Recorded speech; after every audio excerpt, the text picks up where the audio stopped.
نبی والے نبی سے بڑھا وقار سخن، یہی سخن ہے حقیقت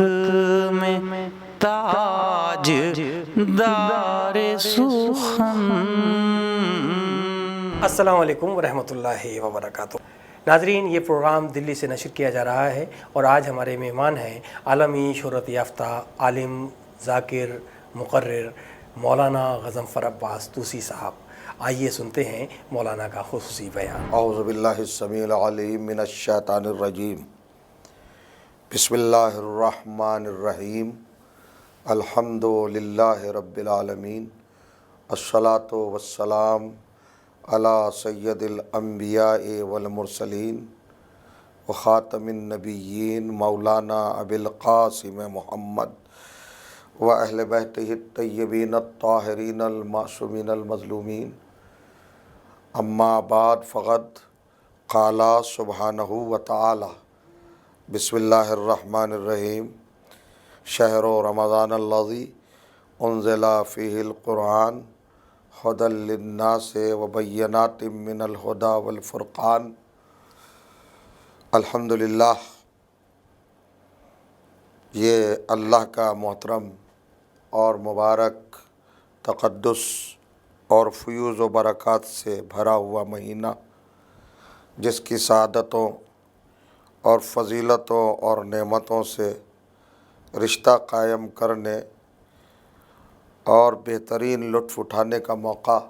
ہم سب کو پروردگار عالم نے عطا فرمایا ہے۔ ہم جتنا بھی رب العزت کا شکر ادا کریں اس حوالے سے کم ہے۔ اس وقت کی یہ لمحاتی گفتگو ایک عنوان کے تحت آپ کی پاکیزہ سماعتوں کی بارگاہ میں نظر ہے، اور وہ عنوان ہے عظمت قرآن، ماہ رمضان اور امام حسن علیہ السلام۔ چونکہ اس مہینے میں اللہ نے اپنے اس دستور العمل اور ضابطۂ حیات قرآن مجید کو نازل فرما کر انسانیت کے لیے نجات کی راہیں اور ہدایت کی شاہراہیں معین فرمائی ہیں۔ انسان کو فضیلتوں، عظمتوں، بزرگیوں، کرامتوں اور بلندیوں اور رفتوں سے نوازنے کا ایک بہانہ اللہ نے قرآن کے نزول کے حوالے سے ہمارے سامنے مہیا کیا ہے، اور اسی مہینے میں پروردگار عالم نے پیغمبر اسلام کی پاکیزہ اور مطہر گود کو ایک گوہر پاکیزہ سے منور اور مزین فرمایا ہے، یعنی علی و زہرا کے دوسرے بیٹے کی ولادت اسی مہینے کی 15 تاریخ میں واقع ہوئی ہے، جس کی وجہ سے پیغمبر اسلام کا وہ دل دکھا دینے والا ظالموں کی طرف سے پروگرام جو ابتر کی شکل میں ظاہر ہوتا تھا، اس کو پروردگار عالم نے یقیناً ختم کر دیا ہے امام حسن اور امام حسین کی ولادت کے ذریعے سے۔ اب ہم دیکھتے ہیں کہ امام حسن اور قرآن مجید میں کیا رشتہ ہے، کیا ریلیشن ہے، کیا تعلق ہے، کیا علاقہ ہے، کیا رابطہ ہے، کیا اتصال ہے، اور کیا کیفیت نزدیکی اور تقرب اور قربت ہے۔ ایک دوسرے کو قرآن مجید اور امام حسن کے حوالے سے اگر آپ کے سامنے منظرنامے کے طور پر رکھا جائے تو ہم کس کیفیت سے اور کس حیثیت سے محسوس کر سکتے ہیں۔ ظاہر ہے کہ قرآن مجید اللہ کی وہ کتاب، وہ فرمان اور وہ ارشادات کا مجموعہ، اور وہ دستور حیات اور وہ دستور العمل اور وہ قانونی دستاویز اللہ کی طرف سے بندوں کے لیے اور تمام عالم بشریت کے لیے ایک رہنما اصول کی حیثیت رکھتا ہے۔ مسلمان کو جس نے برسری ترقی عطا کی، سربلندی عطا کی، عظمت عطا کی اور بہت بلندیاں عطا کی ہیں، یہ قرآن مجید ہے، جس نے اس انسان کو جو خاک کی پستیوں میں بالکل دفن ہو چکا تھا، قرآن ہی کی برکتوں نے اس کو آسمان کی بلندیوں تک پہنچایا۔ انسان نے قرآن سے جب رشتہ قائم کیا تو اپنے آپ کو بدلا ہوا پایا، فرشتوں سے بہتر محسوس کیا، اللہ کے تقرب کا اس کو شرف حاصل ہوا، پیغمبر کی رضا اس کو نصیب ہوئی، اہل بیت طیبین الطاہرین کی نزدیکی کے اس کو بہت زیادہ مواقع فراہم ہوئے۔ ہم جب قرآن کو دیکھتے ہیں تو قرآن مسلمانوں میں کسی فرقے اور تفریق سے الگ ہٹ کر یا کسی اختلاف اور تفرق سے نظر ہٹا کر اگر دیکھا جائے تو قرآن سب مسلمانوں کو جان سے زیادہ پیارا اور عزیز ہے، چونکہ سرمایہ ایمان ہے اور ذخیرہ ہدایت ہے اور خزانہ نجات ہے۔ اس قرآن کے بارے میں ہر مسلمان کا یقین ہے کہ یہ اللہ کی کتاب ہے اور زندگی کے ہر گوشے کو اور ہر رخ کو، ہر پہلو کو اور ہر اینگل کو یہ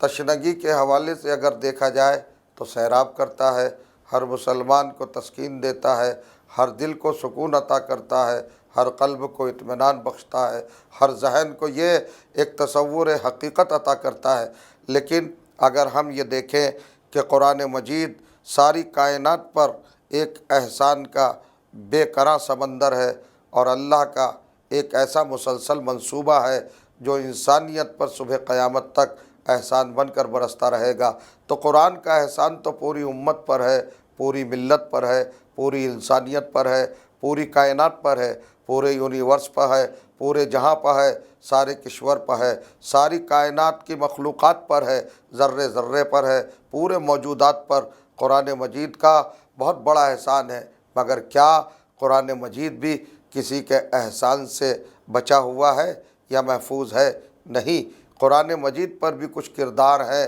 کہ جن کا احسان ہے اور مسلسل احسان ہے۔ اب دیکھیے، ہم قرآن مجید کو بالکل 100% یعنی 100% پورے ایمان کی توانائیوں پر اور ایقان کی منزلوں کی کیفیتوں پر اللہ کی کتاب تسلیم کرتے ہیں۔ بلا شبہ اور بلا ریب اور بلا شک یہ اللہ کی نازل کردہ کتاب ہے، حضور کے سینے پر نازل ہوئی ہے، اور ساری انسانیت کے لیے یہ کتاب ایک رہنما، ایک ہادی، ایک پیشوا، ایک رہبر اور ایک ضمانت حیات بن کے نازل ہوئی ہے۔ مگر اس کتاب کو بھی دشمنوں نے جب چاہا کہ مٹایا جائے تو چونکہ حق کو مٹانا آسان نہیں ہوتا، اللہ کے کسی حقیقت کو بالکل نیست و نابود کرنا کسی انسان کے بس میں نہیں ہوتا، چونکہ اللہ نے اس قرآن کے لیے وعدہ کیا تھا جو سورہ الحجر میں 15واں سورہ ہے قرآن مجید کا اور 11ویں آیت ہے۔ بسم اللہ الرحمن الرحیم،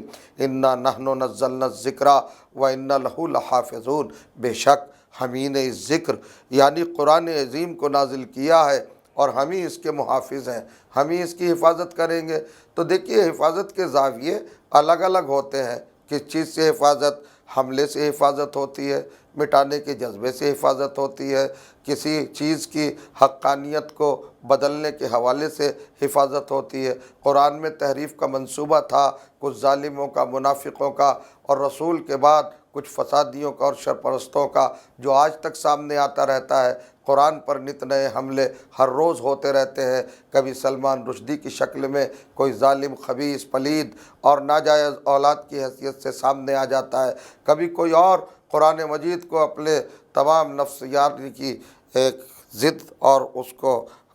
ٹارگیٹ بنا کر اور ایک نشان بنا کر، ہدف بنا کر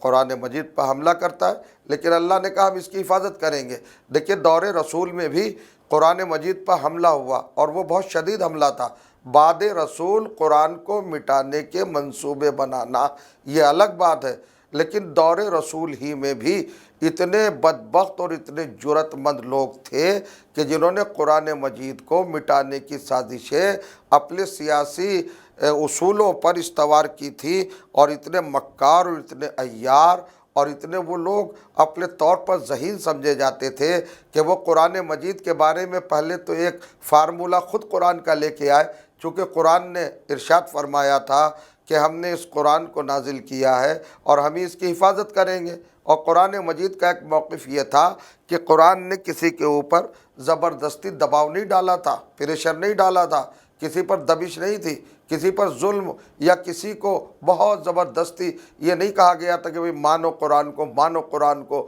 مانو قرآن کو، اس لیے کہ لا اکراہ فی الدین، دین میں جبر نہیں ہے، زبردستی نہیں ہے، اسلام میں زبردستی ہے ہی نہیں۔ پتہ نہیں یہ بنام اسلام کون سی قوم نکل کے آئی ہے جو زبردستی کر رہی ہے، جو جبر کر رہی ہے، جو پریشر ڈال رہی ہے، اور جو لوگوں پہ دباؤ ڈال رہی ہے، اور جو ان کی بات نہیں مانتے ہیں ان کو قتل کر دیتی ہے، نہ مسجد دیکھتی ہے، نہ عزا خانہ دیکھتی ہے، نہ مدرسہ دیکھتی ہے، نہ اسکول دیکھتی ہے، نہ مقدس مقام دیکھتی ہے، نہ پاکیزہ پیلیس دیکھتی ہے، نہ کوئی پبلک پیلیس دیکھتی ہے۔ جس کا دل چاہتا ہے بم بلاسٹ کرتا ہے، اور بنام اسلام جس کا دل چاہتا ہے گردنیں کاٹتا ہے، اور بنام اسلام یعنی اسلام کو بدنام کرنے کی آج بھی سازشیں ہیں۔ چونکہ شیطان مرا نہیں ہے، ابھی شیطان کو مہلت ہے۔ یہ شیطان کا گروپ، شیطان کا گروہ، کہ شیطان کی جماعت، شیطان کا لشکر اور شیطان کی اولاد بنص قرآن، یہ وہی لوگ ہیں جو بنام اسلام سارے مسلمانوں کو آج پریشان کر رہے ہیں۔ نہ فرقہ دیکھتے، نہ ملت دیکھتے، نہ مذہب دیکھتے۔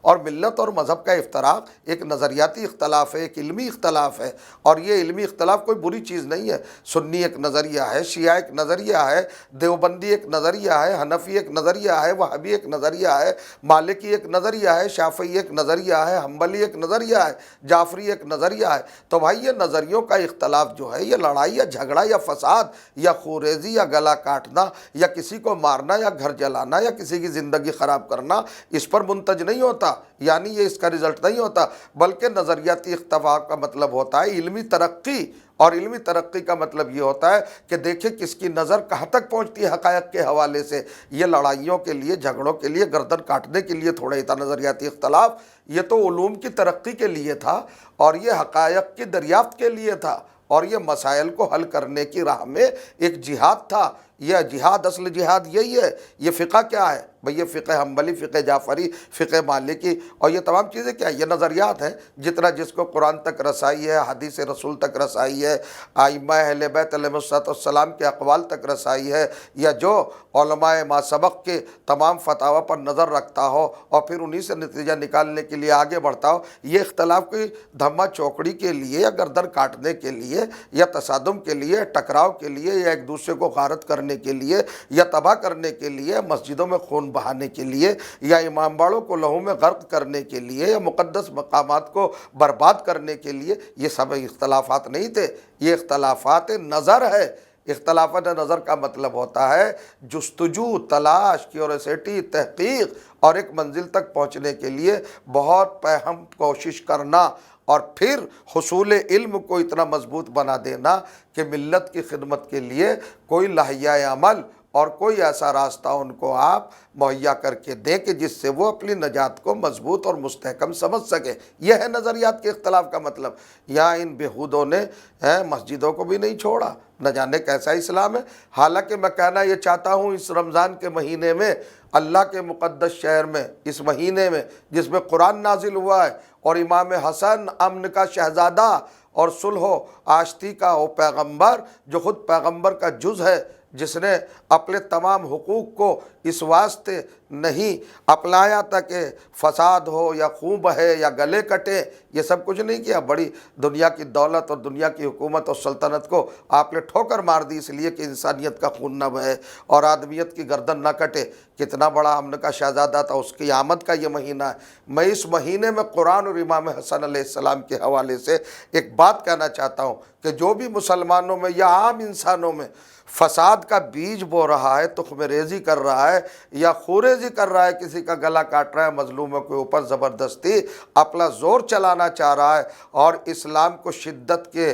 پیمانے میں ڈھالنا چاہ رہا ہے، وہ سن لے کہ وہ مسلمان ہے ہی نہیں۔ اس لیے کہ پیغمبر اسلام نے مسلمان کی جو ڈیفینیشن بتائی ہے اور جو مطلب بتایا، نماز پڑھنے والے کو مسلمان نہیں کہتے، یہودیوں میں بھی نماز ہے۔ روزہ رکھنے والے کو مسلمان نہیں کہتے، روزہ یہودیوں میں بھی ہے، عیسائیوں میں بھی ہے، ہندوؤں میں بھی ہے۔ ورت کے نام پر روزہ رکھا جاتا ہے اور روزے رکھے جاتے ہیں، ہر مذہب میں روزہ ہے۔ روزہ رکھ کے مسلمان نہیں بنتا، داڑھی رکھ کے مسلمان نہیں بنتا۔ داڑھی سکھ بھی رکھتے ہیں، دوسری قومیں بھی رکھتی ہیں۔ ہر فلاسفر کے ہم نے دیکھا ہے داڑھی نظر آتی ہے، سائنٹسٹ داڑھی رکھے ہوئے نظر آتا ہے۔ آج تو ساری دنیا داڑھی رکھتی ہے، آپ دیکھ لیجئے نریندر مودی کے چہرے پہ بھی داڑھی ہے، دوسرے لوگوں کو بھی داڑھی ہے۔ تو اس کا مطلب یہ نہیں کہ سب مسلمان ہو گئے، اسلام کی علامت نہیں رہ گئی ہے داڑھی، داڑھی رکھنا بھی مسلمان نہیں ہے، اور بھیا سجدے کرنا بھی مسلمان نہیں ہے۔ آپ سے زیادہ سجدے دوسری قومیں کر رہی ہیں۔ خیر و خیرات کرنا یہ بھی کوئی ڈیفینیشن مسلمان کی نہیں کہ جو خیرات کر رہا ہے اس کو مسلمان سمجھ لو۔ چیریٹی ہمارے یہاں کرسچنس میں بہت زیادہ ہے، مسلمانوں میں تو اتنی عملی طور پر ہے بھی نہیں جتنی چیریٹی ان کی ہے، اور وہ تو مذہب کی تفریق بھی نہیں کرتے۔ افریقہ کے جنگلوں میں جا کے بالکل آدی واسیوں میں، اور بالکل جو بیچارے حیوان کے استر سے بھی نیچی زندگی گزار رہے ہیں، وہاں تک چیریٹی کرنے جاتے ہیں۔ لیکن میں بتانا یہ چاہتا ہوں کہ نماز پڑھنا، روزہ رکھنا، حج کرنا، زکوٰۃ دینا، لڑنا، تلوار چلانا، یا قرآن پڑھنا، یا تلاوت کرنا، یا خیرات کرنا، یا زکوٰۃ دینا، یا تسبیح پڑھنا، یہ سب چیزیں مسلمان ہونے کی مطلب نہیں ہے، یا مسلمان کا ترجمہ نہیں ہے، مسلم کی ڈیفینیشن نہیں ہے۔ بلکہ مسلم کی ڈیفینیشن سنو، اللہ کے رسول نے فرمایا المسلم من سلم المسلمون من یدہ و لسانہ۔ مسلمان تو وہ ہوتا ہے کہ جس کی زبان سے بھی اور جس کے ہاتھ سے بھی دوسرے مسلمان محفوظ رہے، یہ ہے مسلمان کا مطلب۔ اب چلیے صاحب، قرآن مجید بڑی اہم کتاب ہے، بڑی عظیم کتاب ہے، اور بہت عمدہ کتاب ہے۔ قرآن مجید نے کبھی کسی دوسرے پر زیادتی کرنے کا کسی کو حق نہیں دیا ہے، نہ اجازت دیتا ہے۔ کسی کا گلا کاٹنے کے لیے قرآن نہیں کہتا، کسی پر حملہ کرنے کے لیے قرآن نہیں کہتا۔ اسلام اور قرآن میں اٹیک حرام ہے، کسی پر حملہ کرنا حرام ہے۔ اسلام صرف اٹیک کا جواب دینا اور حملے کا جواب دینا ہے واجب سمجھتا ہے۔ اٹیک کرنا یا حملہ کرنا اس بات کی اجازت ہی نہیں دیتا اسلام اور قرآن۔ لوگوں کو بتائیے کہ اسلام کیا ہے اور قرآن کیا ہے۔ خالی اپنے تفریق اور اپنی تعصب اور عصبیت کے زاویوں میں اور خانوں میں اسلام اور قرآن کو محدود کر کے اس پہ ظلم نہ کیجیے، اسلام کا دم نہ گھوٹیے۔ قرآن مجید کو اس طریقے سے آپ اپنے طور پر اس کا گلا نہ دبائیے، بلکہ جو سچی بات ہے وہ لوگوں کو بتائیے کہ شان کا مسلمان ہوتا ہے قرآن پہ جس کا 100% یقین ہو، ایمان ہو، اللہ کی ذات پر جس کا پورا بھروسہ اور اعتماد ہو، جو کسی دوسرے کو قطعاً کسی بھی اعتبار سے تکلیف نہ پہنچائے، دکھ نہ پہنچائے، اور صدمہ نہ پہنچائے، اور علم اور مصیبت نہ پہنچائے، اسی کو رسول اللہ نے مسلمان کہا ہے۔ ہاتھ سے لوگ محفوظ رہیں، زبان سے لوگ محفوظ رہیں، یہ کیسے مسلمان گزرے؟ یہ القاعدہ، یہ آپ دیکھیے داعش، یہ اسلام کی تبلیغ کرنے چلے، نہ ان کی زبان اچھی ہے، نہ ان کے ہاتھ اچھے ہیں، ہاتھوں سے خنجر لے کر مظلوموں کے گلے کاٹ رہے ہیں، اور زبان سے اسلام ہی کے خلاف مسلمانوں کو فتوے دے رہے ہیں۔ تو ایسی باتیں نہیں ہونا چاہیے، یہ مسلمان نہیں ہے۔ آپ ہم کہنا چاہتے ہیں یہ امن و امان کا مہینہ ہے، اس امن و امان کے مہینے میں بھی مسجد میں اتنے بے گناہ روزے داروں کو جو روزے کی حالت میں تھے، اللہ کے مہمان تھے، اللہ کے محبوب تھے، تم کیسے شیطانوں کے مہمانوں کو بھی برداشت نہیں کر سکے، ان کے لیے بھی بم بلاسٹ کر دیا۔ لیکن باہر مسلمانوں میں سلام کرتا ہوں مسلمانوں کی غیرت اور مسلمانوں کی اخوت اور بھائی چارگی کو اور ان کے جذبے کو، کہ انہوں نے منہ توڑ جواب دیا ہے۔ اس مسجد میں جہاں کل حملہ ہوا تھا، اسی مسجد میں آج سنی اور شیعہ دونوں نے مل کر جماعت میں ایک ساتھ نماز پڑھ کے ایک اچھا پیغام دیا ہے کہ تم کتنا ہی بھی ہم میں تفریق ڈالنا چاہو، مگر ہم میں تفریق نہیں ہو سکتی، اس لیے کہ ہم اللہ والے ہیں، رسول والے ہیں، قرآن والے ہیں، امام حسن والے ہیں، اہل بیت والے ہیں، ہم اسلام کے اقدار پر عمل کرتے ہیں۔ اب میں نے بہت دیر آپ کی خدمت میں اس موضوع پر گفتگو کی، مگر جو معین ہمارا سبجیکٹ ہے اور ٹاپک ہے اور موضوع اور عنوان ہے، اس پر بھی 10 منٹ اور بات ہو جائے۔ اور وہ بات یہ ہے کہ قرآن مجید نے اپنے منوانے کے لیے ذہنوں پر زور نہیں ڈالا کہ مجھے مانو، مجھے تسلیم کرو، بلکہ ایک اپیل کی قرآن نے ہر ذہن کے سامنے، اور ایک بات رکھی، اور اس نے بات یہ رکھی، سورۃ النساء قرآن مجید کا 4تھا سورہ ہے، اور اس کی اہم آیت ہے، بسم اللہ الرحمن الرحیم، افلا یتدبرون القرآن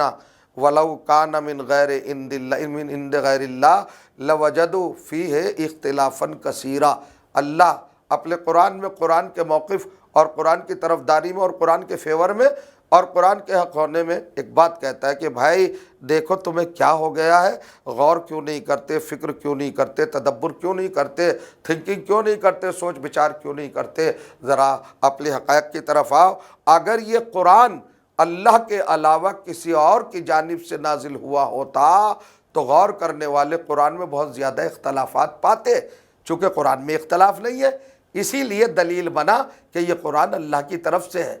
بندوں کی بنائی ہوئی چیزوں میں اختلاف ہوتا ہے، بندوں کے اختراع کیے ہوئے معاملات میں اختلاف ہوتا ہے، بندوں کی پیدا کی ہوئی اشیاء میں اختلاف ہوتا ہے۔ آج شاعر ہیں، وہ مصنف ہیں، مؤلف ہیں، رائٹر ہیں، آج کچھ اسلوب ہے، کل کچھ اسلوب ہے، بچپنے میں کوئی اور نظریہ ہوتا ہے، جوانی میں جذبات اور ہوتے ہیں، بڑھاپے میں میچور ہو جاتا ہے، پختہ ہو جاتا ہے، تو تحریر کا انداز بدلتا ہے، اسلوب بدلتا ہے۔ لیکن قرآن کا کمال یہ ہے کہ بے کے نقطے سے والناس کی سین تک کہیں پر طرز نہیں بدلا، انداز نہیں بدلا، اسلوب نہیں بدلا، بالکل کیفیت نہیں بدلی، وہی ایک ڈال۔ قرآن مجید کا کمال، فصاحت کا کمال، بلاغت کا کمال، دلوں کو برمانے والا، ذہنوں کو سکون دینے والا ہے، اور بالکل خرد اور عقل کو اپیل کرنے والا۔ اور کوئی سچے دل اور بالکل منصف مزاج اگر ہے تو وہ قرآن کے اللہ کی کتاب ہونے سے انکار کر ہی نہیں سکتا، اس لیے کہ قرآن فطری کتاب ہے، نیچرل بک ہے، اللہ کی طرف سے یہ فطری طور پر نازل ہوا۔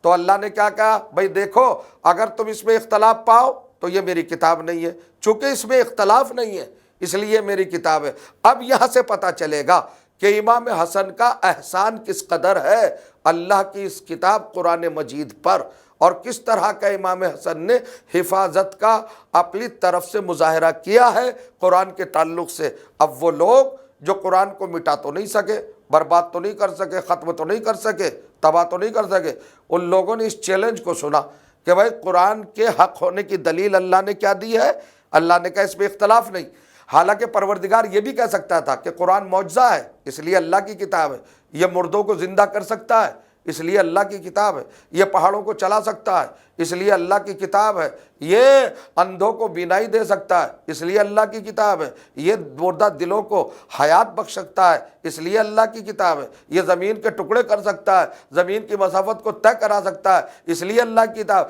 کوئی بھی فضیلت کا گوشہ، کوئی بھی رخ اللہ پیش کر کے ثبوت، دلیل، پروف کے طور پر پیش کر دیتا، لیکن نہیں، اللہ نے کچھ نہیں کہا۔ اللہ نے کہا اس میں اختلاف نہیں ہے، ٹکراؤ نہیں ہے۔ یعنی اللہ ایک پیغام اور دینا چاہتا ہے کہ قرآن جیسی حسین کتاب میں بھی اگر اختلاف کا شائبہ ہو تو اللہ اسے اپنی کتاب نہیں کہے گا، تو پھر اگر مسلمانوں میں اختلاف ہو تو مسلمانوں کو اپنا بندہ کیسے تسلیم کرے گا؟ لہذا اگر قرآن سے رشتہ چاہتے ہو اور اتفاق چاہتے ہو، اپنا اتصال چاہتے ہو اور تعلق چاہتے ہو اور بہت زیادہ نزدیکی اور قربت چاہتے ہو اور بہت مضبوط ریلیشن چاہتے ہو، تو جیسے قرآن میں اختلاف نہیں ہے ویسے ہی مسلمان میں بھی آپس میں اختلاف نہیں ہونا چاہیے۔ اب دیکھیے دشمنوں نے کیا کام کیا؟ دشمنوں نے تلاش کیا کہ قرآن میں اختلاف نہیں، 3 آیتیں تلاش کر کے لائے قرآن مجید کے مخالفت میں کہ دیکھو تمہارا اللہ کہہ رہا ہے کہ قرآن میں اختلاف نہیں، اور یہی دلیل ہے قرآن کے خطاب خدا ہونے کی، ہم تو 3 اختلاف لائے ہیں۔ اب دیکھیے صاحب، اختلاف کی طرح لائیں ادبی اختلاف، علمی اختلاف۔ انہوں نے کہا دیکھیے ہم جب 17واں سورہ پڑھتے ہیں، یعنی سورہ بنی اسرائیل جس کو سورہ اسراء بھی کہتے ہیں، ہم جب وہ پڑھتے ہیں تو اس میں پروردگار عالم ارشاد فرماتا ہے پوری کائنات کے مخلوقات سے اور جن و انسان سے، لئن اجتمعت الانس والجن الا ان یاتوا بمثل هذا القرآن لا یاتون بمثلہ ولو کان بعضهم لبعض ظہیرا۔ سارے جنات اور سارے انسان اس دنیا کے مل کر اگر قرآن مجید کا جواب لانا چاہیں، اس کا مثل لانا چاہیں تو مثل نہیں لا سکتے۔ اگر ایک دوسرے کے مددگار، ہیلپر اور معاون اور ایک دوسرے کے پشت پناہ بھی ہو جائے، ناممکن ہے، نیور نیور، کبھی نہیں۔ حقیقت میں یہ بات اللہ نے سورہ بنی اسرائیل میں ارشاد فرمائی کہ جن و انسان سب کائنات کے مل کر قرآن کے مثل ایک کتاب اور گڑھ کر نہیں لا سکتے۔ تو دشمن نے کہا دیکھو بھائی پورا قرآن مانا ہے سارے جن و انسان سے، اللہ نے کہا کہ اگر تم اس قرآن پہ یقین نہیں رکھتے اور کہتے ہو کہ اللہ کا نہیں ہے اور بندہ بنا سکتا ہے ایسا، تو تم سارے مل کر لے آؤ۔ تو پورا قرآن ڈیمانڈ کیا اللہ نے کہ پورا قرآن لے آؤ، مثل قرآن لے آؤ۔ پھر سورہ ہود قرآن مجید کا 11واں سورہ ہے، اس میں اللہ نے اس اپنے چیلنج کو ریڈیوس کیا، گھٹایا، اور ڈیگریڈ کرنے کے بعد ایک جملہ کہا ہے ام یقولون افتراہ قل فاتوا بعشر صور مثلہ مفتریات وادعوا من دون اللہ ودعوا شہداءکم من دون اللہ ان کنتم صادقین، یا وادعوا من استطعتم من دون اللہ۔ 2 طرح سے ہے۔ پروردگار عالم نے کہا میرے حبیب اگر یہ آپ کے سینہ اقدس پر نازل ہونے والے قرآن مطہر کو اللہ کی طرف سے نہیں مانتے، اللہ کی کتاب نہیں مانتے اور کہتے ہیں کہ یہ محمد نے گڑھ لیا ہے، تو یہ تو 114 سورے ہیں۔ اگر اکیلا محمد 114 سورے گڑھ سکتا ہے انسان ہو کر، تو تم سب مل کر 10 سورے لے آؤ۔ تو دشمنوں نے کہا پہلے دیکھیے سارے جنوں سے اور سارے انسانوں سے پورا قرآن مانگا، ایک جگہ پر 10 سورے مانگے، پھر ایک جگہ پر پھر ریڈیوس کیا، اللہ نے پھر اس کو گھٹایا اور بالکل مختصر کیا اپنے چیلنج کو، اپنے دعوے کو، اور کہا قرآن مجید کا دوسرا سورہ، سورہ مبارک البقرہ، ارشاد ہوا بسم اللہ الرحمن الرحیم ان کنتم فی ریب مما نزلنا علی عبدنا فاتوا بسورۃ من مثلہ۔ اللہ نے کہا بھئی ہم نے جو اپنے پیغمبر کے سینہ اقدس پر یہ قرآن نازل کیا ہے، اگر لوگوں کو شک ہے کہ یہ اللہ کی طرف سے نہیں ہے تو اس کے تو 114 سورے ہیں، اور تم کہتے ہو کہ محمد نے بنا لیا ہوگا، تو ایسا کرو تم سب مل کر ایک سورہ بنا لاؤ، اور اس سورہ بنانے میں اکیلے نہیں، اپنے اپنے مددگاروں کو بھی بلا لو، اسرائیل کو، امریکہ کو، روس کو، جتنے بھی ہیں دشمن تمہارے سب کو بلا لو، سب کو اپنے ہیلپروں کو بلا لو، اور وہ بھی گڑھ لے۔ آج ایٹم بم بن گیا، نیوکلر بم بنا جناب، آج بن گیا اسکائی لیب، آج بن گیا انٹرنیٹ، آج ساری چیزیں بن گئی ہیں وائرلیس، اور کیا کیا چیزیں بن گئی ہیں۔ دنیا نے اپنا مارس پر، چاند پر، ادھر ادھر یہاں پر اپنے اسکائی لیب اور اپنے اسٹیشن قائم کر لیے ہیں، مگر قرآن کا دعویٰ آج تک ہے کہ اگر تمہیں یقین نہیں ہے تو ایک سورہ بنا لاؤ۔ جہاز بنانے والے سورہ نہیں بنا کے لائے، ایٹم بم بنانے والے سورہ بنا کے نہیں لائے، نیوکلر بم بنانے والے سورہ بنا کے نہیں لائے، اتنی ترقیاں کرنے والے ایک سورہ نہیں لا سکے۔ اب آپ سمجھے، یہ میں نے 3 آیتیں آپ کی خدمت میں پڑھی، یہ ایک آیت کا ثبوت بن رہی ہے جس میں اللہ نے کہا تھا کہ یہ قرآن اگر اس میں تدبر کرو تو تمہیں پتہ چلے گا کہ یہ اللہ کی طرف سے اگر نہ ہوتا تو اس میں اختلاف پایا جاتا، چونکہ اختلاف اور ٹکراؤ اور کنٹراڈکشن نہیں ہے، یہ دلیل ہے کہ قرآن اللہ کی طرف سے ہے۔ تو دشمن 3 دلیلیں لے کے آیا، اس نے کہا کہ ایک جگہ تو اللہ مانگ رہا ہے پورا قرآن، ایک جگہ مانگ رہا ہے 10 سورے، ایک جگہ مانگ رہا ہے ایک سورہ، تو یہ بتاؤ پورا قرآن الگ ہے، 10 سورے الگ ہیں، ایک سورہ الگ ہے؟ پورے قرآن کا مطلب 114 سورے، اور 10 سورے 114 سورے سے الگ ہے، ڈیفرنٹ ہے، اور ایک سورہ 10 سورے سے الگ ہے۔ تو یہ تمہارا اللہ کہیں پورا قرآن مانگتا ہے، مثل قرآن مانگتا ہے دلیل میں، کہیں 10 سورے مانگتا ہے، کہیں ایک سورہ مانگتا ہے۔ تو یہ لوگوں نے، دشمنان قرآن نے، اور اس گروہ نے، اور اس لشکر نے، اس جماعت نے، اور اس ٹولے نے جن کے حلق سے قرآن نہیں اترتا تھا، سچائیاں نہیں اترتی تھی، انہوں نے یہ رومر پھیلایا اور یہ پروپیگنڈا کیا کہ یہ اللہ کی کتاب ہے ہی نہیں، ورنہ اللہ 3 مختلف دعوے کیوں کرتا اور 3 ڈیمانڈیں کیوں کرتا؟ کبھی مانگتا ہے 114 سورے پورے قرآن کے نام پر، کبھی سورہ ہود میں 10 سورے مانگ رہا ہے، کبھی سورہ بقرہ میں 1 سورہ مانگ رہا۔ ارے بھائی ایک بات کہی جائے تو یہ 3 باتیں کا، اسی کا نام تو اختلاف ہے۔ صحابہ کرام رضوان اللہ علیہم اجمعین کی خدمت میں بھی لوگوں نے جب اس سوال کو پیش کیا کہ صاحب اس کا جواب کیا ہوگا، تو انہوں نے بھی ایک ہی دروازے کا پتہ بتایا کہ اس دروازے کی طرف جاؤ جہاں مشکلیں حل ہوتی ہیں۔ لہٰذا لوگ آئے، اور آنے کے بعد انہوں نے اسی شہزادے پر جس کا احسان قرآن پر ہے اس کی بارگاہ میں آئے، اور امام حسن کی بارگاہ میں آپ نے ایک سوال رکھا کہ اے امام وقت، اے رسول کے نواسے، اے علی کرم اللہ وجہہ کے بیٹے، اے فاطمہ زہرا صلوات اللہ علیہ کے لخت جگر، ہم پریشان ہیں، قرآن پر اعتراض ہے دشمنوں کا کہ 3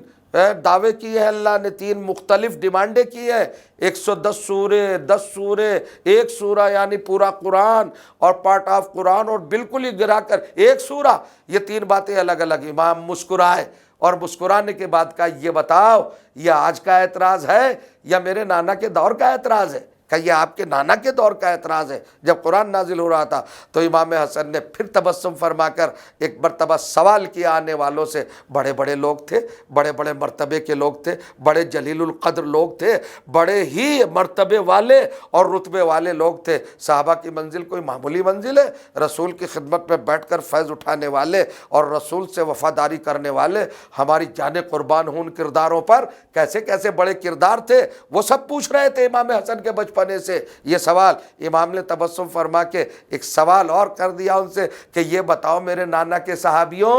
اس وقت جب قرآن نازل ہو رہا تھا تو قرآن کے اپوزیشن کتنے گروپ تھے؟ تو انہوں نے کہا جی 3 گروپ تھے۔ کہا بتاؤ کون کون سے گروپ تھے؟ کہا مشرک، کافر، منافق، 3 گروہ تھے۔ جو قرآن کا اپوز کر رہے تھے، جو قرآن کی مخالفت کر رہے تھے، جنہیں قرآن ہضم نہیں ہو رہا تھا، جن کے گلے قرآن اتر نہیں رہا تھا، وہ 3 گروہ تھے، ایک مشرک، ایک کافر اور ایک منافق۔ امام حسن نے پوچھا یہ مشرک کون ہوتے ہیں؟ کہا اللہ کے دشمن جو اللہ کو نہ مانے۔ کہا یہ کافر کون ہے؟ کہا یہ جناب جو رسول اللہ کو نہ مانے۔ کہا اور یہ منافق کون ہے؟ کہا جس کے دل اور زبان میں اختلاف ہو اسے منافق کہتے ہیں، اور علامتی طور پر صحابہ کرام کی زبان میں منافق اس کو کہتے ہیں جو علی سے بغض رکھتا ہو، مولا سے جو بغض رکھتا ہو۔ یہ کھلی ہوئی بات سب کتابوں میں ہے، اس میں کوئی اختلاف نہیں، میں اختلاف والی بات نہیں کر رہا ہوں۔ خود صحابہ کرام کا فرمان ہے کہ علی کا بغض نفاق ہے۔ توجہ کر رہے ہیں؟ تو اب 3 شخصیتیں سامنے، ذاتیں سامنے آ گئی، 3 ہستیاں، اللہ کا دشمن مشرک،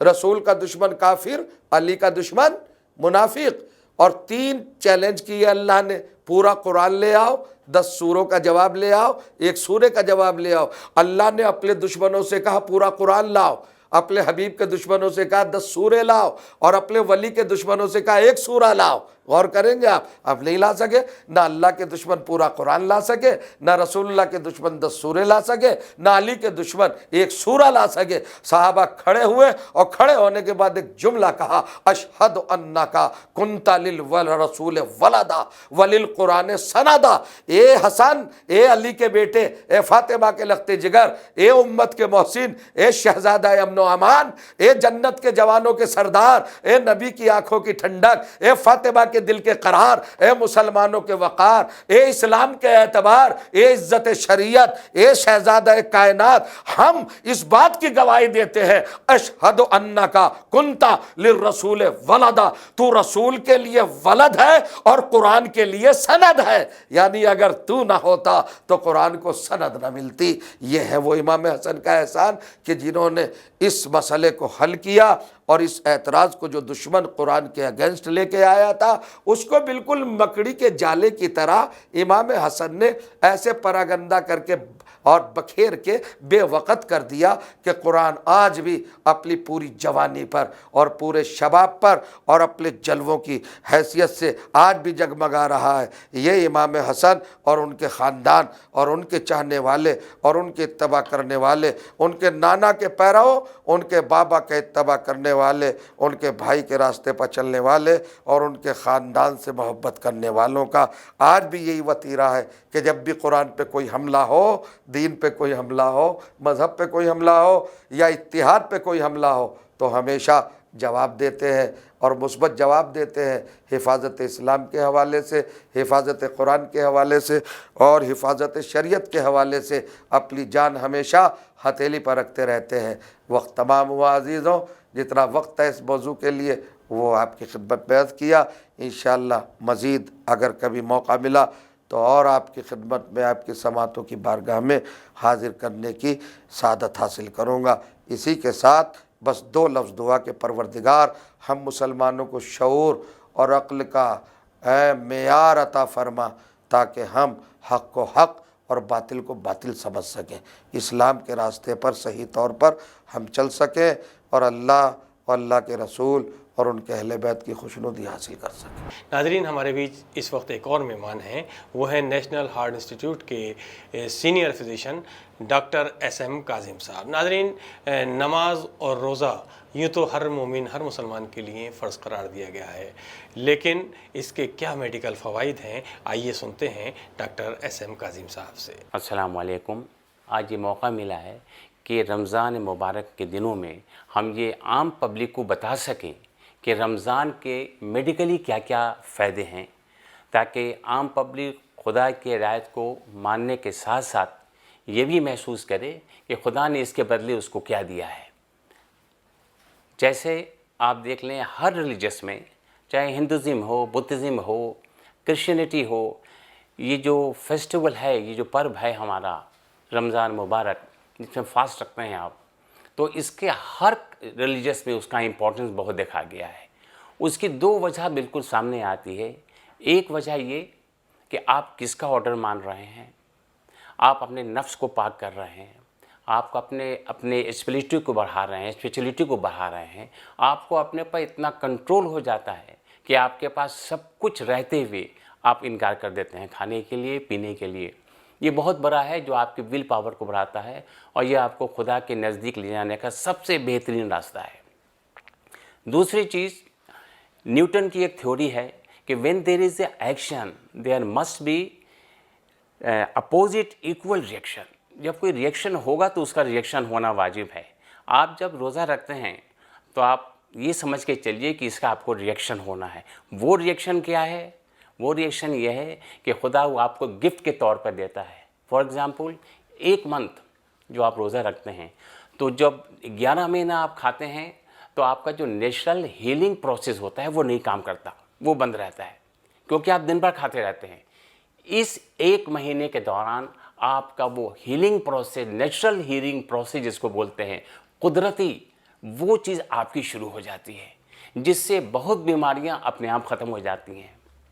ہمارے برٹش سائنٹسٹ ڈاکٹر مائیکل موسلے، بہت نوٹڈ آپ کے سائنٹسٹ ہیں، ان کا اپنا پیپر ہے فاسٹ، لانگیویٹی اینڈ ڈائٹ، 3 چیز پر لکھا ہے انہوں نے۔ فاسٹ پر انہوں نے بہت روشنی ڈالی ہے اور اس کو کلیئرلی انہوں نے ڈیفائی کیا ہے کہ ہارٹ ڈیزیز، ڈائبٹیز اور جتنی بھی کرونک بیماری ہیں اس پہ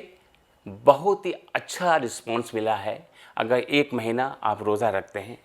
بشرطے پابندی کے ساتھ میں۔ اس پہ تھوڑا سا ہم بتانا چاہیں گے کہ ہمارے بہت مریض ہیں جو ڈائبٹک بھی ہیں، ہائپر ٹینشن بھی ہے اور بھی کرونک بیماری ان کو ہے، وہ تھوڑا سا اپنا دھیان رکھیں۔ دوا کسی بھی حال میں نہیں چھوڑنا ہے، اپنے ڈاکٹرز کے کنٹیکٹ میں رہنا ہے، اور شوگر والے مریض سے کہیں گے کہ ایک بار شوگر ضرور چیک کر لیا کیجیے، خاص کر سحری کے وقت میں یا روزہ کھولنے کے پہلے، روزہ کھولنے کے بعد، تاکہ آپ کو پتہ لگے کہ آپ کا شوگر کا لیول کیا ہے، پھر اپنے ڈاکٹر سے آپ رائے لیتے رہیے گا۔ جہاں تک روزے کے فائدے کا سوال ہے، وہ 2 چیز بہت سامنے آئی ہے۔ ایک چیز کارڈیو واسکولر، آپ کی ہارٹ کی جو پرابلم ہے وہ کافی حد تک کم ہو جاتی ہے۔ کیسے کم ہوتی ہے؟ دیکھیے، سب سے بڑا جو ہارٹ اٹیک کا فیکٹر ہے، ٹوٹل کولیسٹرول ٹرائیگلیسرائڈ، یہ جو ہے LDL بیڈ کولیسٹرول بولتے ہیں، یہ کافی بڑا ہوتا ہے جو رمضان کے دوران کافی کم دیکھا جاتا ہے۔ اس کی 2 وجہ ہے، ایک تو آپ کا میٹابولک ریٹ کم ہو جاتا ہے، کیلوری آپ کی کم ہو جاتی ہے، جو فیٹ آپ کا جمع ہے اس کو نکلنے کا موقع نہیں ملتا، وہ اس دوران نارمل بلڈ میں آتا ہے، جس کے وجہ سے آپ کا ٹرائیگلیسرائڈ کم ہوتا ہے اور شوگر لیول بھی کم ہوتا ہے۔ 2 ہارمونز جو ریسپانسیبل ہیں، ایک لیپوپروٹین، ایک انسولین ہارمون جو ہیں، لیپٹین اور انسولین ہارمونز، یہ دونوں کی سینسٹیویٹی بہت بڑھ جاتی ہے، خاص کر فاسٹنگ کے دوران، جو آپ کے ڈائبٹک کو کافی حد تک کنٹرول میں رکھتے ہیں۔ یہ 3-4 تکلیف ہے جو رمضان کے دوران اوپر والے کی مہربانی سے آپ اس کے کمپلیکیشن سے بچ سکتے ہیں۔ اور جو ابھی لیٹسٹ دیکھا گیا ہے وہ یہ ہے کہ الزائمر ڈیزیز یا پارکنسن ڈیزیز، یہ 2 ہے جس میں ٹریمر شروع ہو جاتے ہیں، ان میں بھی بہت ہی اچھا رسپانس پایا گیا ہے ان مریضوں میں جو 1 مہینہ پورا روزہ رکھتے ہیں۔ جہاں تک ہائپر ٹینشن کی بات ہے، یہ بہت ہی کامن ڈیزیز ہے، اور جو پہلی جیسے کتابوں میں لکھا ہے کہ 60 سال کے اوپر، اب وہ بات نہیں رہی۔ اب تو ینگسٹر میں جن کی عمر 20 سال، 25 سال، 30 سال ہے، ان میں بھی بہت تیزی سے پھیلتا جا رہا ہے۔ اس کی 2 وجہ یہ ہے، فاسٹ فوڈ جس پر میرا بالکل کنٹرول نہیں ہے، کولڈ ڈرنکس، سافٹ ڈرنکس بالکل کنٹرول نہیں ہے۔ ان دونوں چیزوں کو بند کریں آپ، اور جتنے جلد سے جلد ہو اپنی جانچ کرائیں اور اپنے ڈاکٹر سے رائے لیں، دوا ٹائم سے کھائیں۔ مارننگ ایکسرسائز بہت ضروری ہے، اور خاص کر خدا نے ہم کو ایکسرسائز 5 وقت بتا دی ہے، اس سے اچھی ایکسرسائز دنیا میں کوئی نہیں ہے۔ اگر آپ 5 وقت ایکسرسائز کرتے ہیں تو آپ ہارٹ کی ڈیزیز سے، ڈائبٹیز سے، اور سب سے بڑی بات جو دیکھی گئی ہے، پیرالیٹک اسٹروک، یہ جو نماز پڑھتے ہیں رات میں ان کو کبھی نہیں ہوتا ہے۔ یہ گفٹ آپ کو ملی ہے، اس لیے 5 وقتی نماز اور روزہ، یہ آپ کو اوپر بھی پھل ملے گا اور نیچے تو پھل مل ہی رہا ہے۔ جہاں تک روزہ کھولنے کا سوال پیدا ہوتا ہے جس کو افطار کہتے ہیں، افطار میں موسٹلی یہی دیکھا گیا ہے کہ جتنی ویرائٹیز ہو اتنی اچھی ہو، جتنی آپ